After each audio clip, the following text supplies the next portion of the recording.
Okay, I think we're going to get started. I was asked to chair this work session.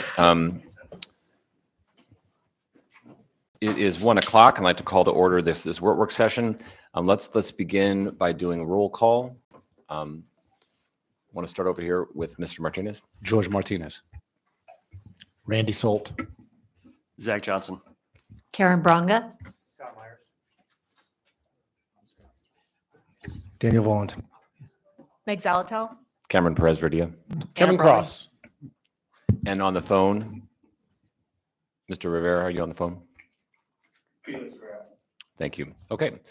All right, let's get started. Do we have a presentation for this work session? Sponsors do. Okay, I'm going to hand it over to you to go ahead and start. Thanks. Great, thank you. So this ordinance is sponsored by myself and Member Cross, and the format we wanted to use for today is we have a couple of things. Mr. Cross had posted on the work session webpage a PowerPoint. We're not going to go through that today, and I'll have him speak briefly to the purpose of that PowerPoint, but I want you all to be aware of it and check it out. And then after that, my intention is to give a brief update on an S version we're working on this, and then kind of walk through how we see that the ordinance could work in operation and talk a little bit about process. And then hopefully that with the sheets I have on the wall is a dynamic conversation and we get your feedback. And then we can come back and have, we have the following Friday, we have another work session. So with that, Kevin, can I turn it over to you to talk a little bit about what's in your PowerPoint? Absolutely. Cross Acreage Assembly. So I have a PowerPoint that I've presented basically to Eagle River residents, District 2, I think it was a little over a week ago. A week and a day. Essentially, the premise behind the PowerPoint is to make sure that Anchorage residents understand the housing issues that we're dealing with. You know, they haven't been immersed in the multiple housing work sessions that we've had. They don't attend the CDC meetings and these things. They don't attend the homeless housing and homeless committee meetings. And so a lot of the information just strives through and sets out what is happening in the market and what has created a need for maybe taking another look at the way that we dictate and the way that we've controlled land use. Some big takeaways to look at that are really inherent within there is as a real estate broker, I went through and I checked what's called rent links and the MLS, and I did a 6-year history of rental listings as far as what's available for apartment buildings. And I did it about every month by month, and then I kind of accelerated it. But just looking at July listings in 2018 at this time, there's about 330 on the market. Then you go down to 200, and you go to 19, and there's around 200. You go to 20, and it drops to, high 100s. And then people are alarmed to find out that on July 3rd of this year, there was only 60 rental listings available in Anchorage and Eagle River combined between the MLS and what's called rent links, which is a professional management. So we've seen the number of available rental properties deplete. In fact, we probably are seeing more become dilapidated or, than there are being built in order to offset that regarding multifamily. So, and that's that's alarming. We've seen, according to Point to Click, which is a demographic search that looks at job placings and stuff, according to them, they've seen a 12% decrease in blue collar employment in Anchorage over the last 3 years. So really the PowerPoint is just to show people that these costs and these inflationaries, when we came out of COVID and now you've seen all these supply chain shortages, has put so much demand on more affordable housing, whether it's rental or it's just the ability to make smaller houses, that perhaps taking a look at our lot size minimums and the way we've been doing zoning has really hindered us. It also goes back to take a look at the Chuyak Eagle River Comprehensive Plan. For instance, in our district, the last update was done in 2006. And by code, it was supposed to be updated in 10 years, means by 2016, to specifically address multifamily housing, more housing affordability, and housing options for younger adults. And since 2016, we haven't done that. And so we understand that is an important part, and we definitely, District 2 needs to do that. And there's probably a lot of comprehensive plans to be updated, but we can do those things simultaneously while dealing with readdressing the way we're looking at zoning and land use in order to reach the intended goal, protect the character of our characteristic of our communities, stick to the long range plans the way they sit, but also expedite that process to make development less cumbersome. And so if you want, I can, it's available to all of you. It's really just a bunch of data regarding the housing market and what's going on. And the fact is that a police officer and a school teacher, say a couple together, based on their income, they cannot afford the average new construction home. And you say, why would you look at new construction? Because we have a severe shortage. If you're looking to try to make up for that loss, we got to compare new construction if you're outing housing units. And at $625,000 for the average new construction house, that mortgage payment in today's market with a conventional loan, 5% down, so they're going to need over $30,000 down to buy it. That mortgage payment's just shy of $5,500 a month. In today's market, it's 7%. And by the way, they just went up. They're now at 7.25%. So that's the premise of the presentation. We understand that there's an issue, but it's really just making sure that the individuals in our community who were so blessed in order to buy their houses 8-10 years ago before this crisis, I think as they drive home, they pull in their driveways and they go home, they don't see the challenges that homeowners and that individuals potential homeowners, and every renter is a potential homeowner. Every tenant is a homeowner trying to save money in order to enter that great equity and wealth builder of owning a home. But I don't think a lot of our communities understand that. And so the intention was to communicate that to our community councils. So thank you.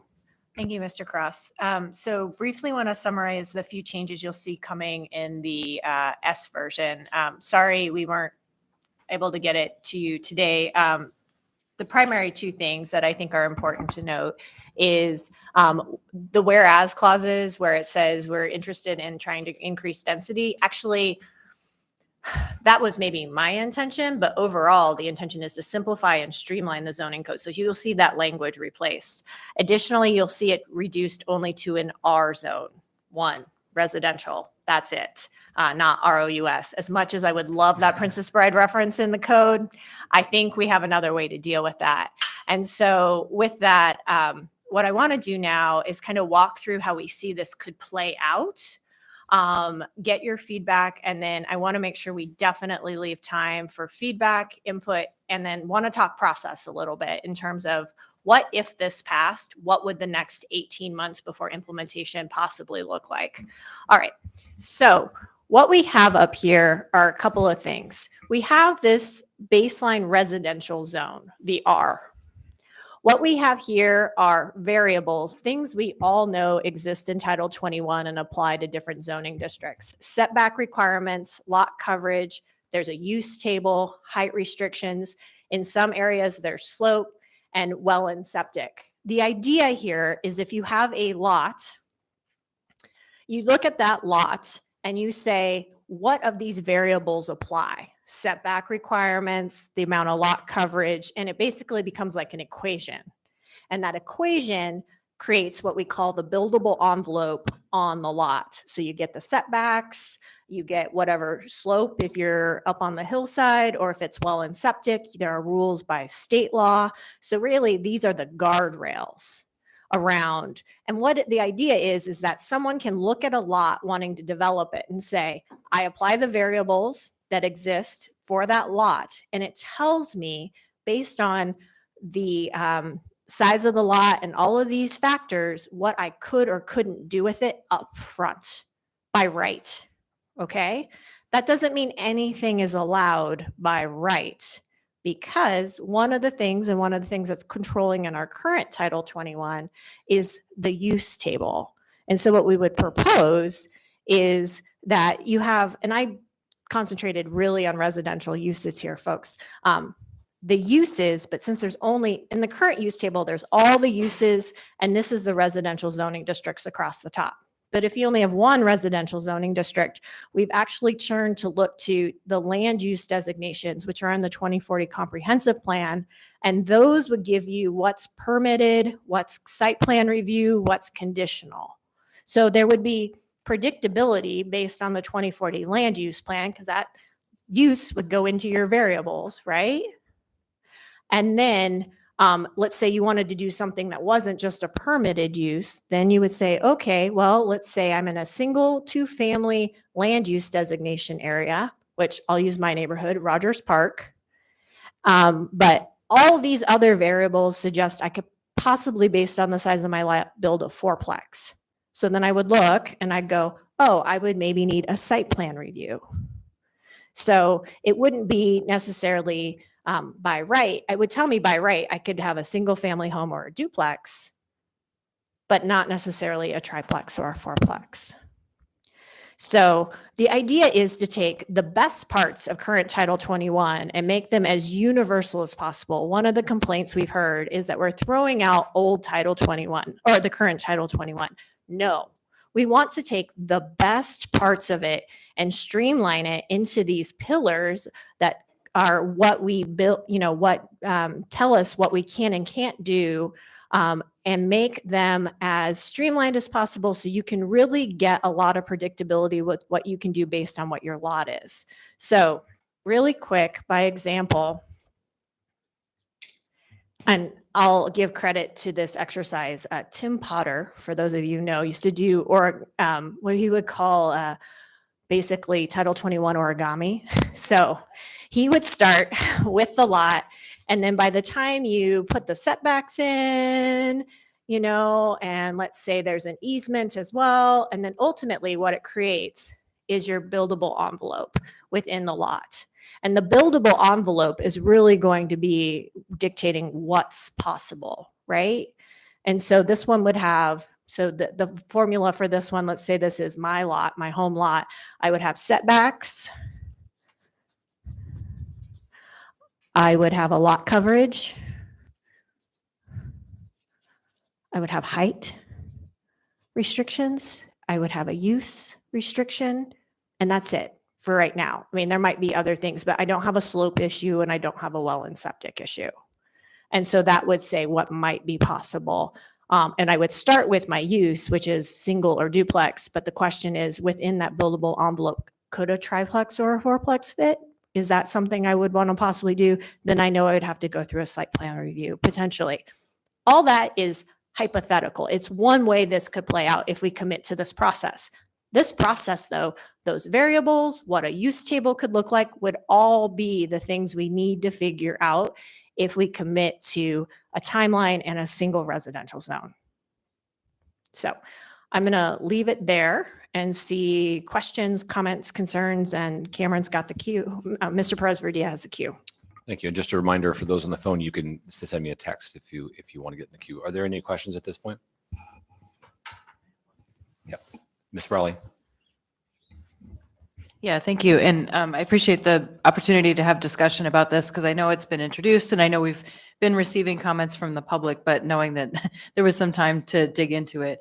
I guess my big overarching question is, what do we do about mixed use? Because I guess my concern about looking just at existing residential zones, so the general principle of zoning going back about 100 years is that we need to keep everything out of our neighborhoods, and especially single family neighborhoods. So it's built with the idea that residential areas should be separate from industrial, from commercial, and that's kind of what's been cemented in our code, which is not inherently bad, but it does it is a different way of building than what has been traditionally, a mix of basically commercial and residential, including small towns. I'm thinking of Talkeetna, there's houses right near, so it's actually a pretty traditional kind of way of building. So I just wonder, because I know some of the whereas statements in this ordinance talk about, commercial and mixed use, but I'm just concerned about, I guess I'm curious what the sponsors' thoughts are on that and how this fits in.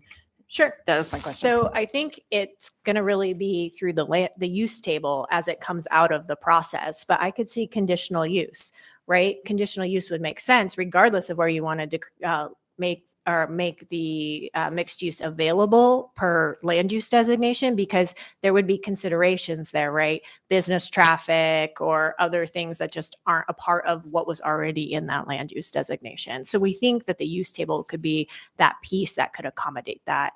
And for those mixed use, then there'd be anything that wouldn't be just permitted by right, as we know, would have a public process. So we would be able to have that conversation about what would the potential impacts be, the benefits be, et cetera.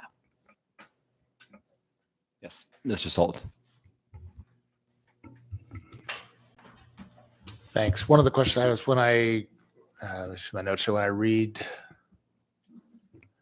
one of the whereas, it talks about we're going to wait till January 2025 for implementation, but I don't see that. I see it in the whereas, I don't see it elsewhere. It should be the effective date at the end of the ordinance. Yes, it is. It's on page 16, line 17, section 5. Shall be effective on January 1, 2025 upon passage and approval by the assembly.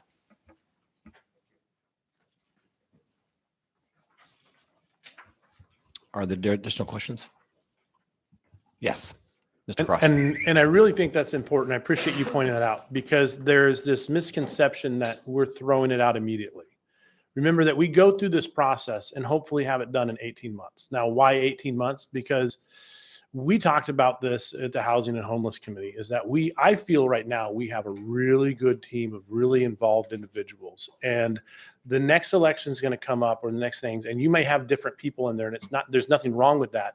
But this is a lot to take in and understand. And part of the reason the first revisions and some of the revisions of Title 21, people says, well, it took 10 years. You want to know why? Because they didn't stick a date on it to say this is when we want to have it done by. They didn't go in with a goal. And then as you have people drop off and new people come in and they've got to re-educate themselves, not everybody has flashcards on zoning districts in their backpack. Okay. But the point being, how do we make sure we get this done with enough time that if we put intentional effort towards it, we don't take 10 years? Because I think a lot of our housing problems don't have a decade to figure out. I think that with the minds that we have, the fantastic people we have in the planning department, and the depth of knowledge we have on this current assembly, if we set a goal on it, we could intentionally accomplish it. And then after 18 months, if we're not there, but we're close, it does by passage have to be approved by the assembly. So they can extend or they can do something, but never go into a big project without a goal in mind of when you're going to have it done. Otherwise, it'll take 10 years. Thank you. Mr. Voland and then Mr. Salt. Thank you. No, this is really, really interesting conceptually that you have come up with, Kevin and Meg. And I think, so I brought a document, a memo that I passed out, and you'll see that it says at the top, zoning by 2040, land use plan categories, cross out counter and put supplementary proposal. So when I had the opportunity to read Meg and Kevin's, original ordinance they brought forward, and here's some feedback from my constituents and from Anchorage residents. One of the things that, the talking points that I heard was sort of like, well, this does away with all zoning. It's like a total free for all. And what are we going to do? And you're going to have a 90-story tower next to your single family home. And so I went back to the 2040 land use plan and I looked at the land use designations, and both after Meg's presentation just now and after Kevin's Eagle River Town Hall that I was able to attend, it seems like you guys are actually moving on the same track that I was on. And so that's encouraging to me. And so I think that the 2040 land use plan, which is an adopted plan that's been through a lot of public process and is sort of a touchstone for land use issues in Anchorage, makes the argument that we should simplify our zoning districts and as we go toward growth, or whether that's increased density, infill, whatever you want to call it. And so I brought this proposal and talked a little bit about some of the benefits and maybe some obstacles or complications. But if you guys will just humor me quickly, and I don't want to hijack the whole work session, so I'll go through this quick. But if you go to on page 3, the map, we have a land use plan map that this is printed black and white, but obviously in the plan it's color coded. And you can see that there are categories of density that are already adopted by the map and in that future of growth. Another thing I want to point out is that the 2040 land use plan, we are behind many implementations of many of the policies that it calls for. And so I think we actually need to play catch up with some of these designations. But you can see where there's large lot residential, single and two family, which the plan groups together. And I think that's a good thing. Personally, I think you should be able to build a duplex where you can build a single family home.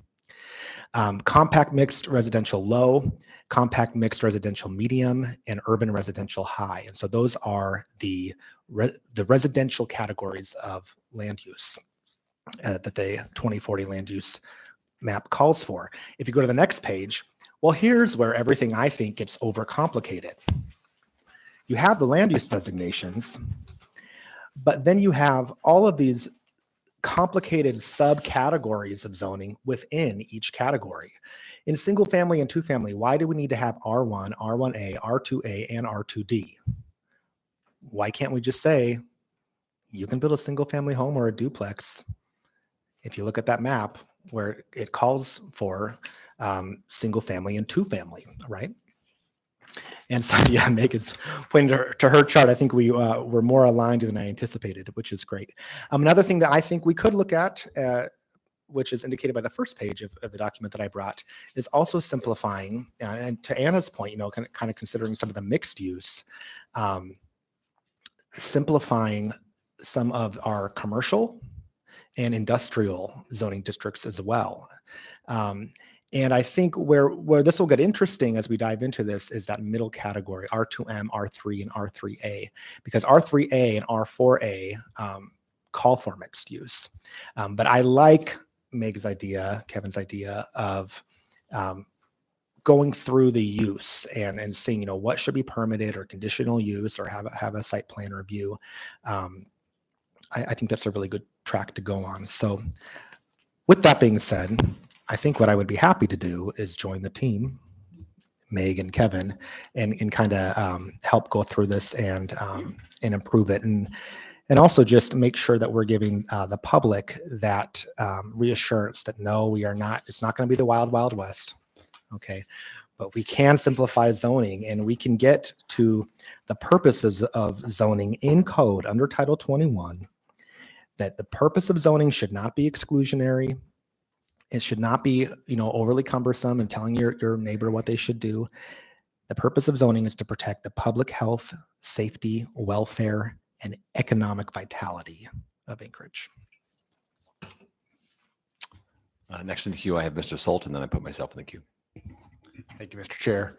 So you kind of touched on the concerns I'm getting from the public is wild, wild west. So the current, the way it reads, you're creating an R and R-OUS. Actually, in the S, it's just going to be R. R. Yep. R. And then we say we're gonna figure it out, right? This is late implementation. That's, remember, the public's perception. So how do we guarantee the assurances for the public that figure it out's not going to be the Wild West, that, hey, as we come up with things, they will still come before us, they'll be approved. And let's say come January 2025, we don't have it figured out. What do we do? Absolutely. So it gets a little bit to the process. So I think the R is a large 50,000 foot policy statement. We have a housing crisis. We want to take big, bold action.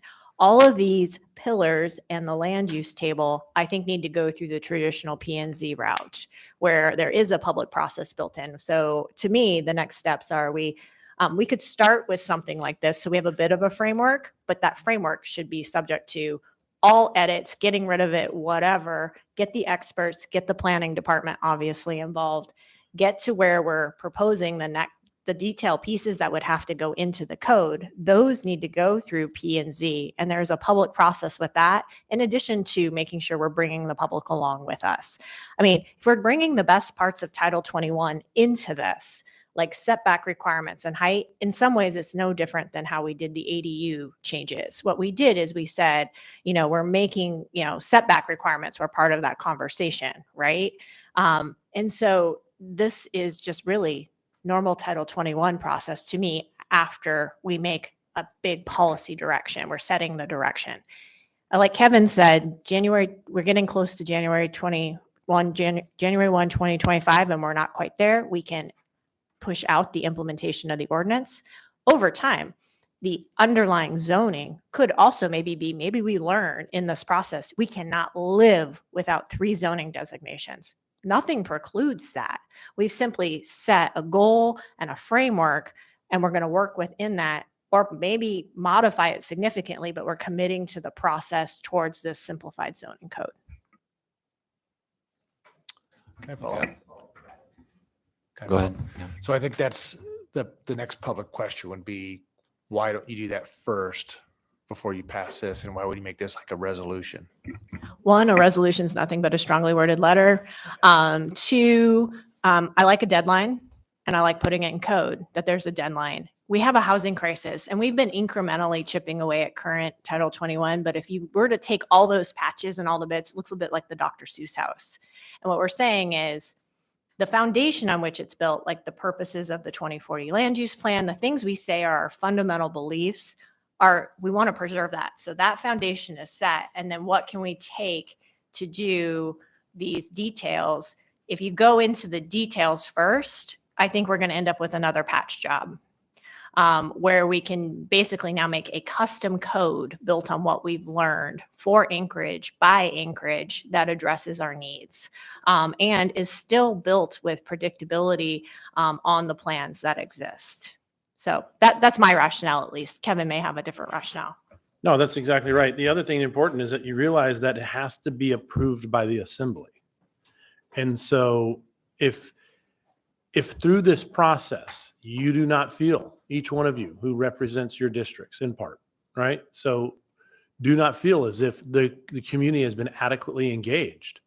You vote no, or you make your concerns known because your opinion has value. And this is not enough. And that's why it says, hey, listen, the goal is, but it still has to be the final product has to be approved by the assembly. And I think through that digestion of the information, and as we go through this process, that's where reasonable heads prevail. Understanding that it sounds drastic when you say start over, but what this is, hey, let's have this very intentional conversation that we are looking to achieve, and make sure that we have a land use that is a code that is specific to Anchorage, not taken from other jurisdictions and other cities because we didn't quite understand it. And so we pulled and we came up with this, rather complicated procedure that we have now. But how do we work together to streamline that? Because you got to remember that a lot of our land use, Title 21, when they first started this and they were going through in the early 90s, and then and then the first phase came out, I think 93 or so. You realize a lot of that was before there was internet. The 2006 Kodiak Eagle River update says no substantial changes from 1993 occurred. It says that right on page 11, meaning that we didn't do anything in 2006 other than update some dates and put some new graphs in there. And it said, hey, within 10 years, a significant change needs to happen to deal with multifamily housing and affordable housing.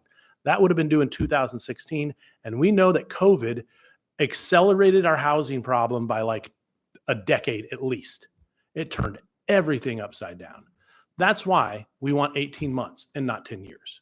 And I think that if we're intentional with it and you set a goal with a date, you'd be really impressed with what a human beings can achieve when we put our minds to it. Thank you. So I'm going to put myself now, and then I'll have Ms. Brawley speak. The two things that I'm curious about, and I'm not sure how to get this information in an efficient way, is just some of the context around this for me. Both, the way it's set up now. There was some comments as to why is it set up the way it is now? Why are there so many? What was the rationale behind that? Was there a very specific reason for that we're not? That I don't know, and so I'm curious a little bit of that about why is it the way it is, and to make sure I understand if we're going to change it to be something else that I understand, that I'm making that conscious choice. So that's the first thing, and then also just looking at other cities of our size, looking at other laws in other cities that address this.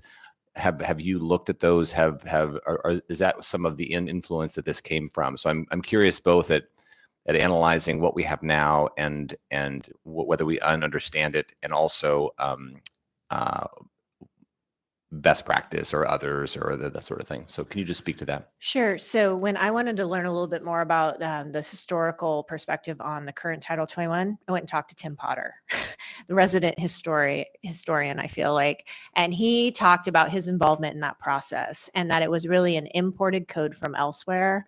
And then we tried to adapt it to local conditions. And then over time, we've found situations that weren't contemplated that we've kind of had to create either special limitations or a subzone like an A or a D or an M.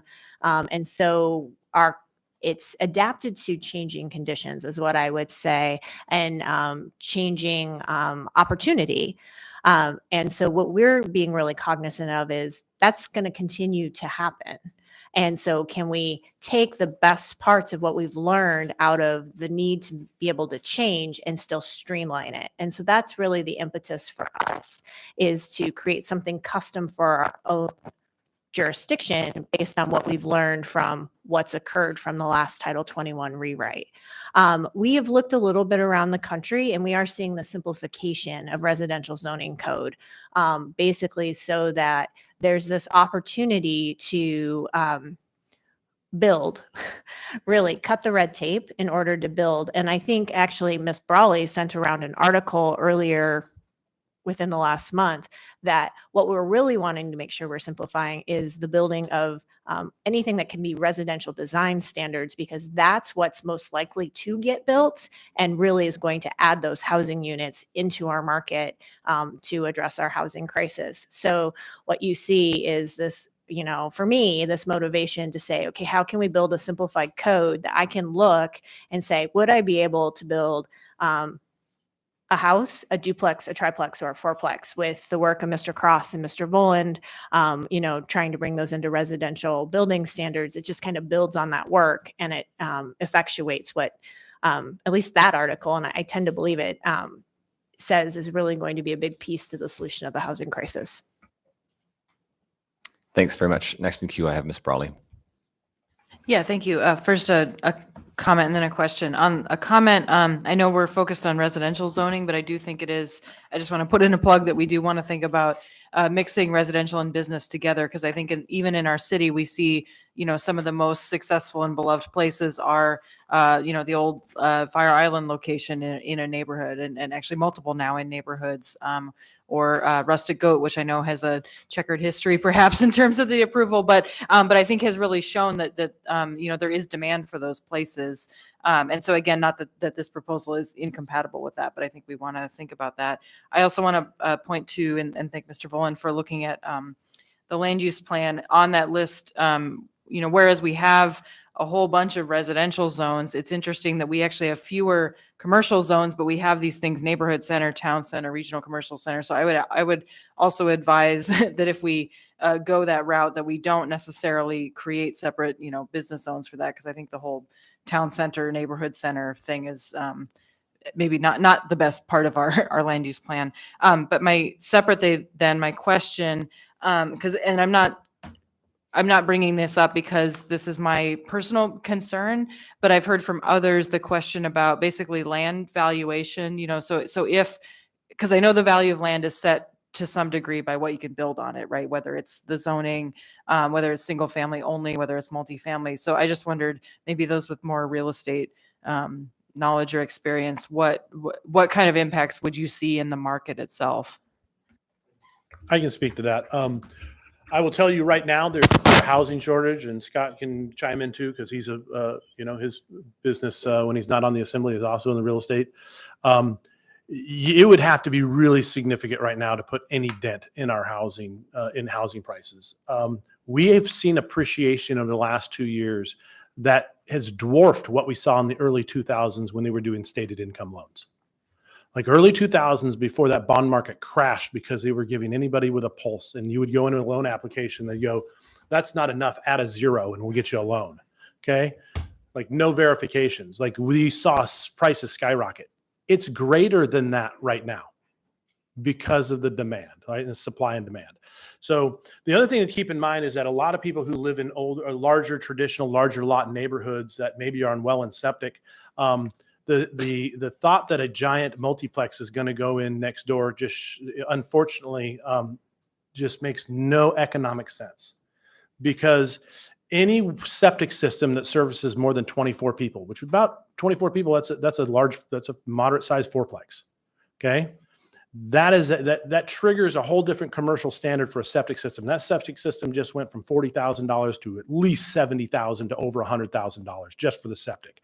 If the well services more than 24 people, we're talking about a DEC approved well that has testing. That well and that process should add another 100. So when you're talking about a lot that has well and septic, and you think someone's going to build a large apartment building on it, well, unless they can figure out how to calculate another $200,000 in expense in there, because the rents are rents.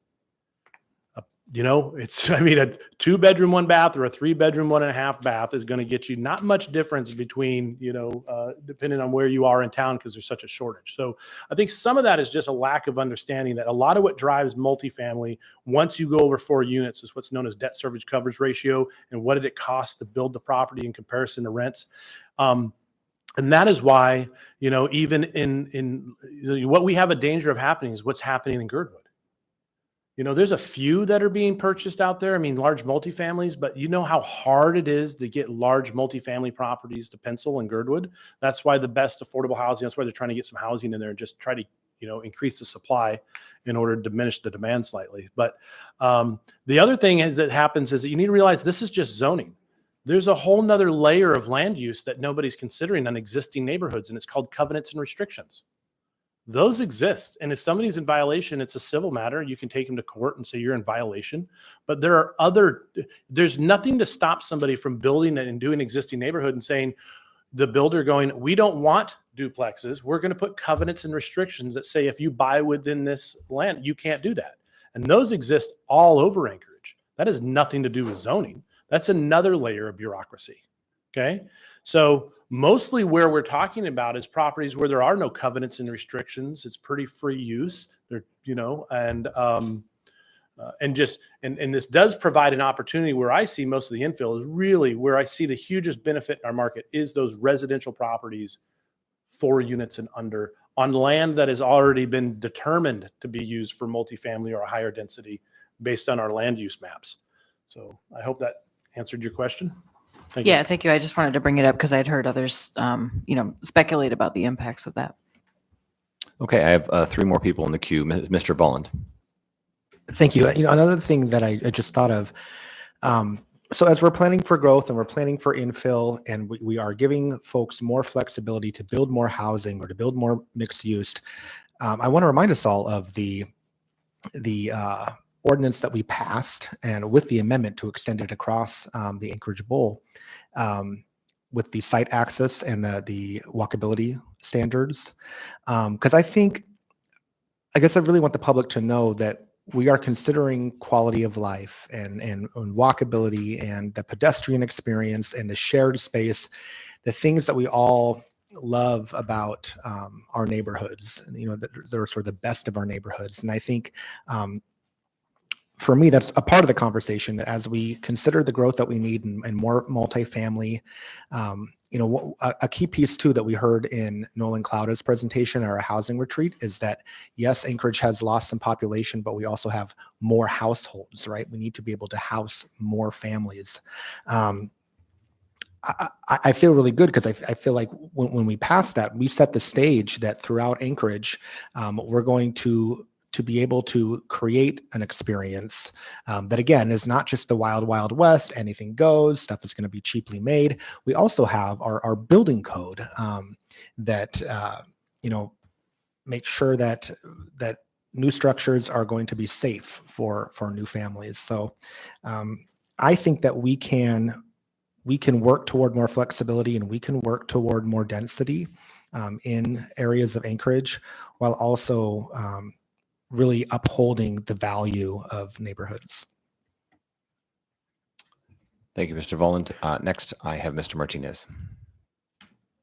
Thank you.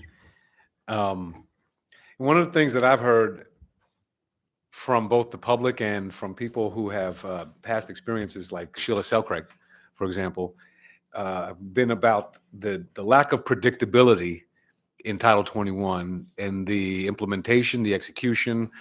And so anything to help it be streamlined and more predictable overall is something that I've heard lots of clamoring for, but the difference between the general public who knows that and the folks, the stakeholders who interact with that every day requires a tremendous opportunity for education and public engagement. So I see that we're moving in a direction that speaks to values that I know to be really important from folks who have been very close to these processes, and we also hear that with respect to the different stakeholders who are building, who are of interest in economic development and growth. I just wanted to highlight that there are safeguards that we're hearing, and I'm hearing that there are, because there are multiple layers of, as Mr. Cross mentioned, bureaucracy, checks and balances, processes, procedures, different plans, that there are safeguards to speak to the fears of change in the public.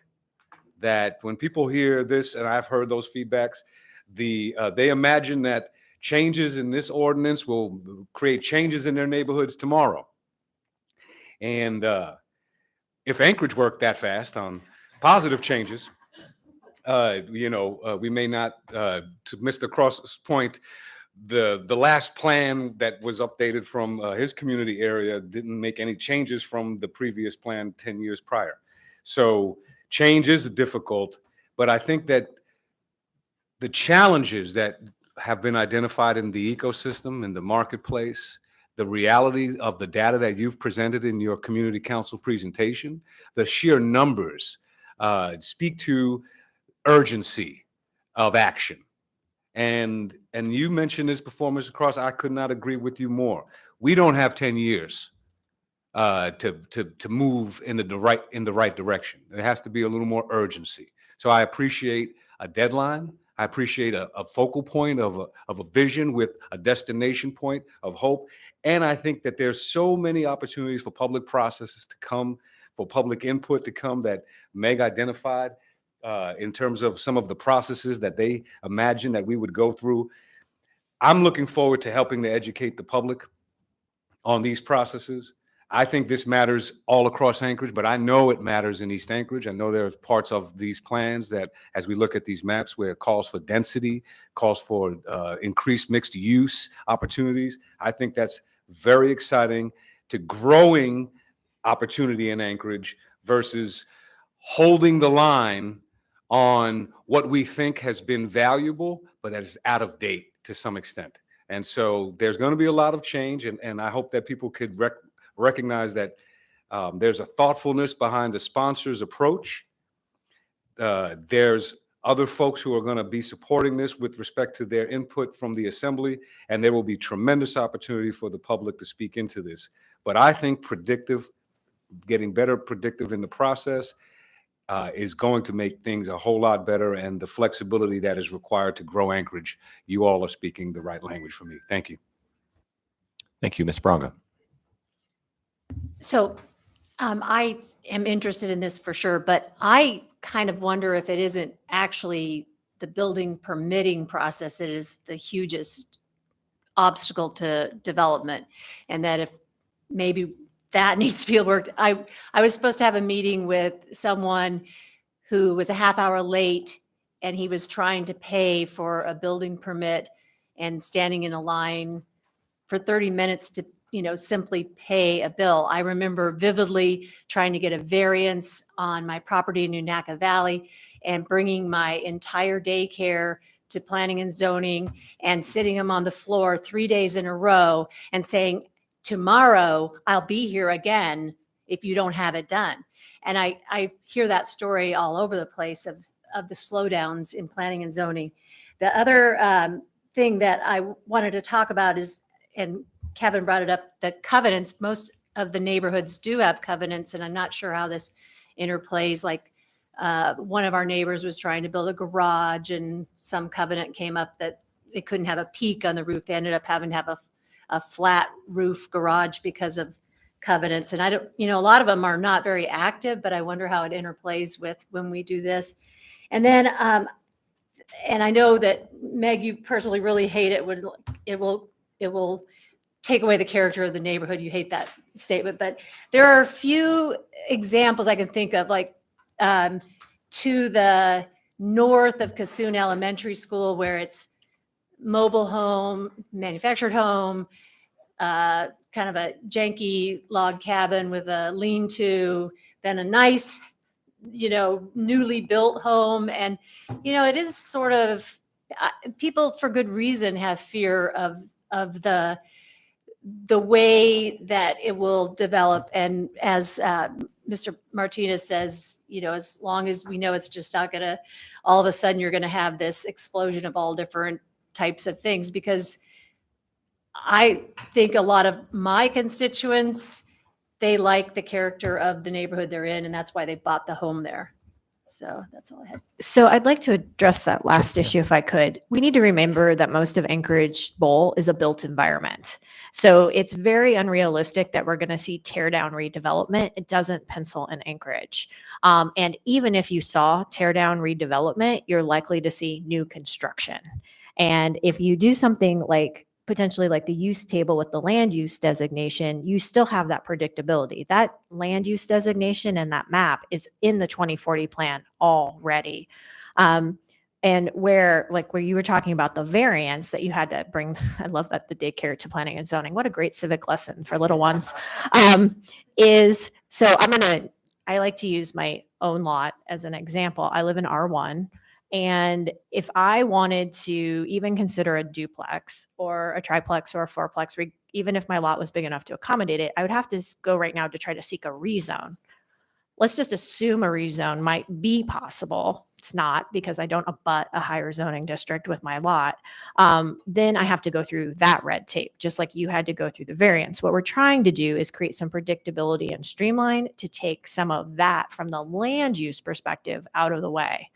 The building department side is a whole nother can of worms I think we're going to have to address over time. And there is some intersection, but what we're trying to do, that rezone process is also expensive, and it takes quite a while. And if you see here, the more places we can get to a P where it's permitted by right, because we can be predictable with the kind of variables you would apply to the lot that conform with the land use designations, the less red tape, right? The less administrative site plan reviews or conditional use permits, and that will reduce the costs and be able to speed up the timelines.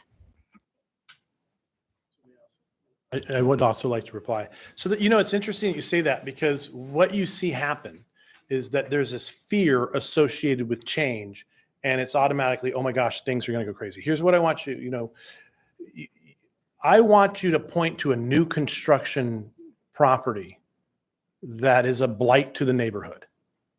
Okay. New construction development does not bring in, I think who can afford to live in a new construction? Typically new construction drives a higher price, doesn't it? I mean, it helps, but typically it goes for higher rent. It's not the new construction. You know what it is? It's the old dilapidated properties that probably need to be purchased and rebuilt that are attracting the blight. The worst houses in my neighborhood, and I can tell you because I've driven around, we're in District 2, and I've driven around with Officer Titus and a couple of the other officers. There's like 7 or 8 houses they know that if a car goes stolen, they just go drive that block, and it's usually within a couple blocks. Guess what? It's not. It's definitely not new construction. It is that old house that was built in the 60s, sitting on an acre and a half, hidden back in the trees, that has 17 El Caminos floating around it. And it's like, that thing needs to go. Well, but why doesn't someone buy it? And I'll tell you why. It gets, so one, yes, building code. Second, let's just look at like R9. R9 is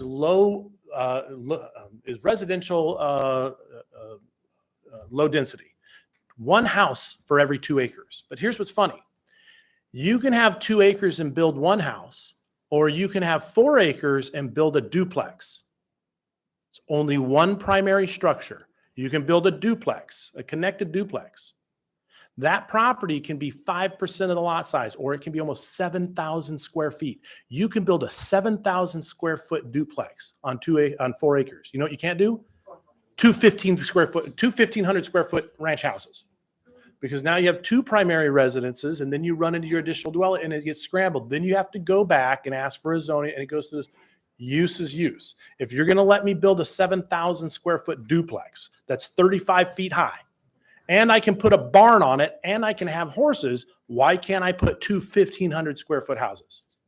So this goes back to, here's your buildable envelope, use is use, check the boxes. You're not going to have to come in and go through a zoning rewrite or have it rezoned and go through this whole process of doing what the land was originally meant to do, which was on low density, 5 to 7 houses per acre.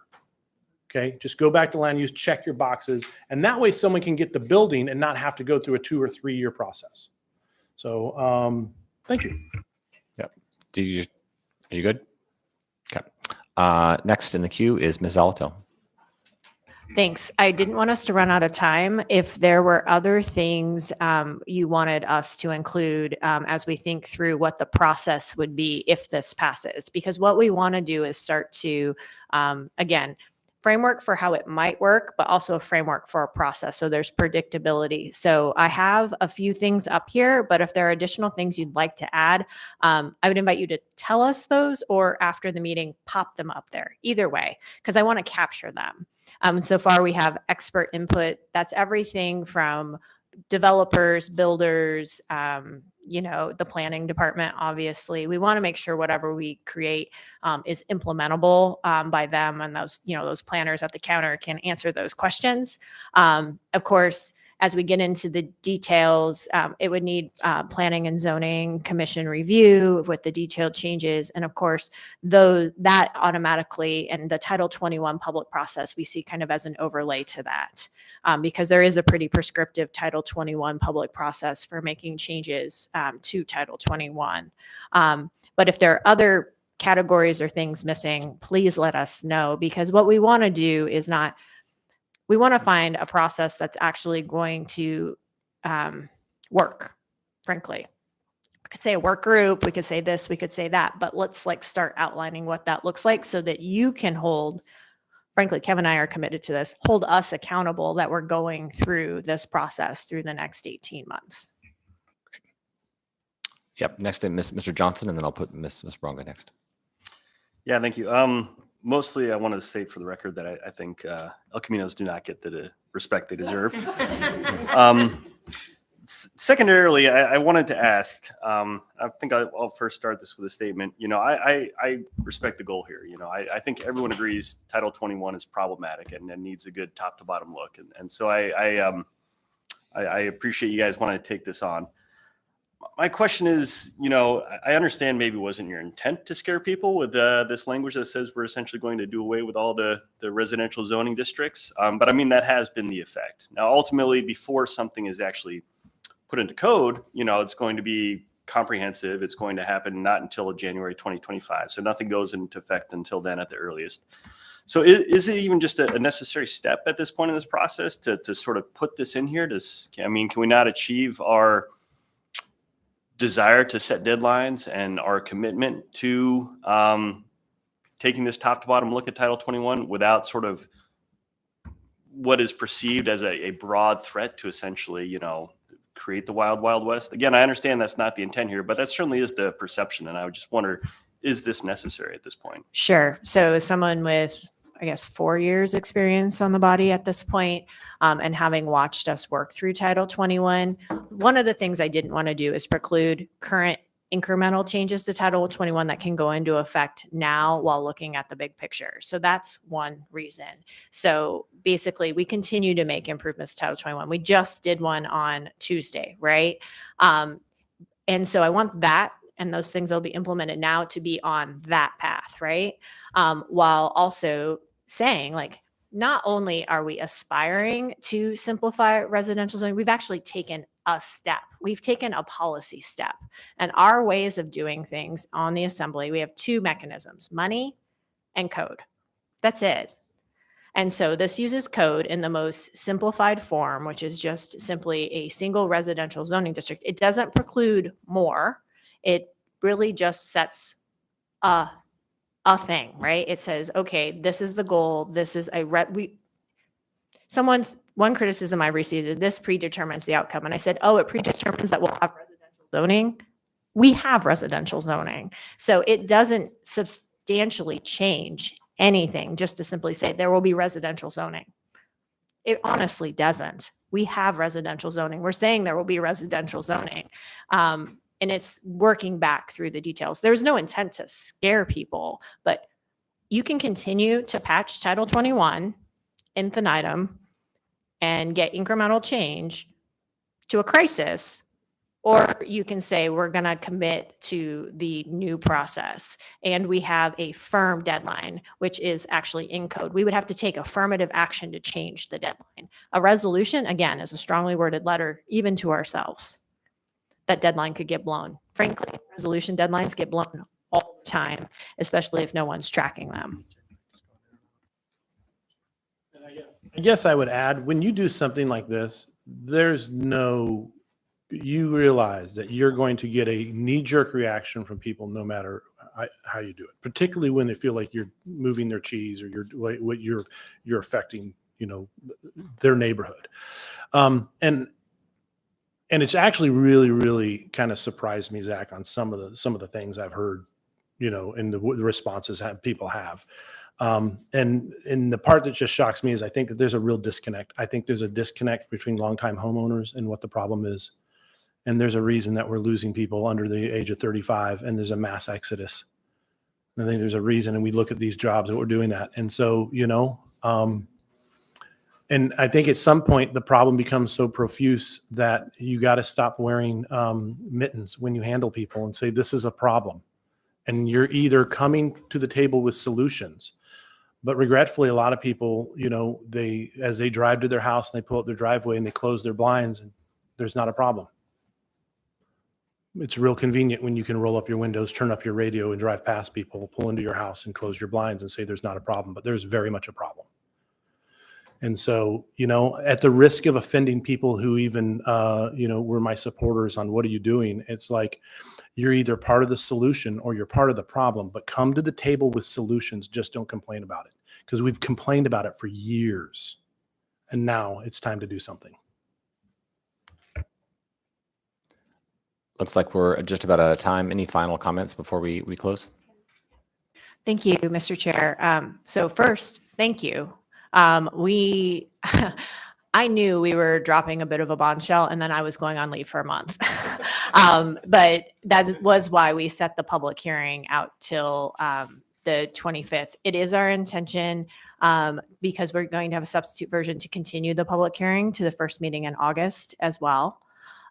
So not close the public hearing, but continue the public hearing. I guess I would just make one last plug. If there are process-oriented suggestions you have, to put those up so we have a chance to consider those, and we will continue to work on the S. And my hope is we can get the S, if nothing else, no later than laid on the table on the 25th, so it's available, but knowing we'll have more time, with our intention to continue the public hearing to the 8th. Any of you make a final comment before we close? I think I just gathered from the end of what you were saying that you want to have public hearing on the 8th. Our intention is to continue open the public hearing on the 25th and continue it to the 8th. I'll just throw out there that one feedback that I've heard is that a lot of community councils are on their summer hiatus and they return in September.